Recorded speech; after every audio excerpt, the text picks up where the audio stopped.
Think about the juggernaut this Knicks team became throughout these playoffs, right? They lost 3 games throughout the entire postseason by a combined 6 points. The playoffs started well before the NFL draft back on April 18th, if you can wrap your mind around that. Think about the 76ers who took the Celtics to 7 games.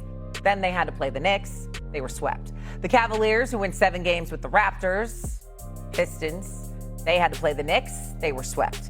Then came the Spurs who win 7 against the Thunder. They had to play the Knicks. They closed out via a gentleman's sweep. So now if we had a moment to really wrap our head around the things that this Knicks team were able to do you think this Knicks squad was an all-time great team or just a great team? All-time great or just a great, this team? Great run, all-time great team. What do you think? You're going to hate my answer because I know what you're going to say, Shay. It's one or the other. But I mean, it is. An all-time run makes you an all-time great team, doesn't it? And the Lakers are going to win it's by hard for me to sit up here and say, when we think all-time great team, we think about a multitude of Hall of Famers, right? So you think about Kevin Durant and Steph Curry and Klay Thompson, or LeBron James and Chris Bosh and D Wade, because they won championships, all-time great teams. But KP, it's hard for me to say, considering the way that they have dominated this run, that the run itself makes them an all-time great team. Now, look, I don't know where that stacks up. I ain't ready to go into that conversation today because I don't think today, being the first day we're on TV after winning a championship, is the right tonality to set, right? Because it starts diminishing how great they are when we start comparing them to other great teams. But, yeah, I'm going to call them an all-time great team because they were an all-time great run. I mean, 9 consecutive wins in the playoffs? You talk about plus 283? Yeah. It's hard for me to say any of these stats that we've seen because of this run. It makes them both. They're both. Go ahead, Perk. They're an all-time great team, in my opinion. Top 5.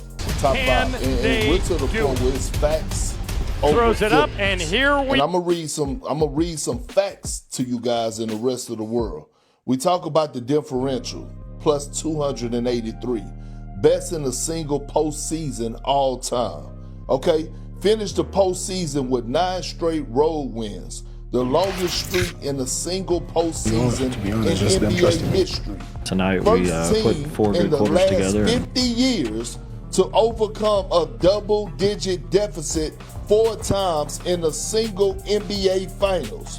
Franchise record of 16-3 this postseason, and the 3 losses were combined by 6 points. Second team in NBA playoff history to win 9 road games since the 1995 Rockets. Here's my thing. When we just look at the NBA Finals, did the Spurs win 1 game at home?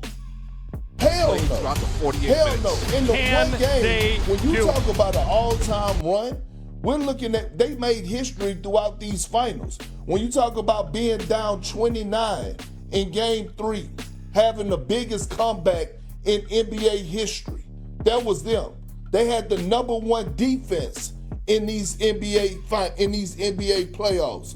So when I look at the Knicks and I look at them collectively and I look at the depth of this roster, led by one of the greatest winners in Jalen Brunson, big body Brunson of all time, I don't see how anybody could not put them in top 5 when they talk about greatest teams to ever do it.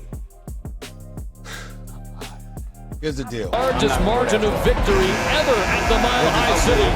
Every game, it seems. When you talk about a great team, understand that they were phenomenal and what they did together as a team, not as greatness from individuals who carried the team, but a team. You know, all the adversity, all the things they had to endure, all the contributions that came from the multitude of people that it came from. There's no question that as a team, they deserve all the praise, Big Perk, that you just gave them. But when you think about Golden State and you think about the contributions of the Splash Brothers, Steph Curry and Klay Thompson with Kevin Durant, it's not that.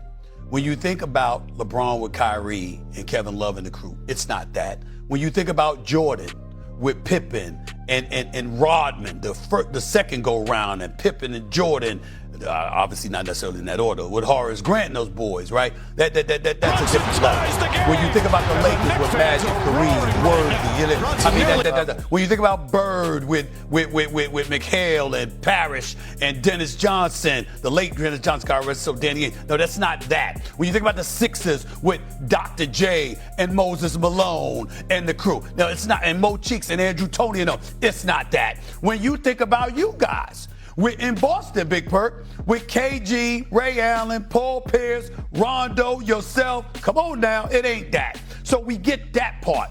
I'm just talking about the individuals. But as a team, how they came together and what they achieved, you are right. But when people talk about the individual components that make up a team, that's where the comparison goes awry. Now I want to go in a different direction, Big Perk.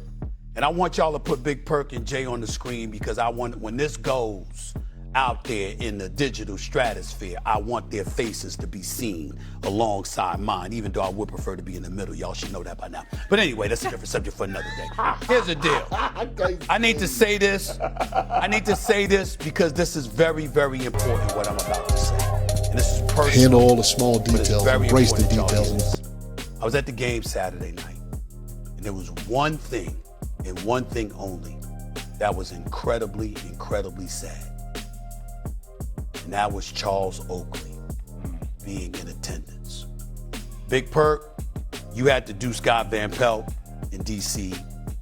I was there with Charles Oakley. Charles Oakley is one of the great Knicks. And the reason why this hit me so hard, I went over and I sat next to him and I talked to him. You know, I'm telling you what my perspective is. I ain't gonna tell anybody what he said. Tell you what my perspective is. 29 games. I want to play the right way because it's time. We don't say that much about Charles Oakley. This is a man that played in a New York Knicks uniform for 10 years. And we saw cats that played with him that he spent a decade protecting and safeguarding. You know, the kind of protection that you wish Wemby would have in San Antonio? That's what Oakley did for a decade. It took Jordan to beat them. It took the heroics of Reggie Miller to beat them. You couldn't mess with Patrick Ewing. Wasn't nobody getting in Patrick Ewing's face. Wasn't nobody gonna sit up there and try to punk him, even though Pippen dunked on him. You know, somebody tried something. Him, Mace, and the crew, the late Anthony Mason, God rest him, you was gonna have something to deal with. They weren't having it. To know what this man meant to the New York Knicks, and for him not to be beyond. But even the playoffs have taken up another notch. Card it all. Everybody. No, he wasn't. Are you kidding? No, he wasn't. No, he wasn't. And not only that, and I'm not blaming the players. I want to understand. I want to make sure everybody understands this. It was not the players' fault, which is what I explained to him, because they got love for him. See, he don't hear that love enough. Yeah. I literally have to say on national television, Charles Oakley, we love you, bro. We love you. Yeah. And not only that, those players love him. But here's the problem. You got James Dolan there because of the friction that happened with him and Charles Oakley. You can't let it go.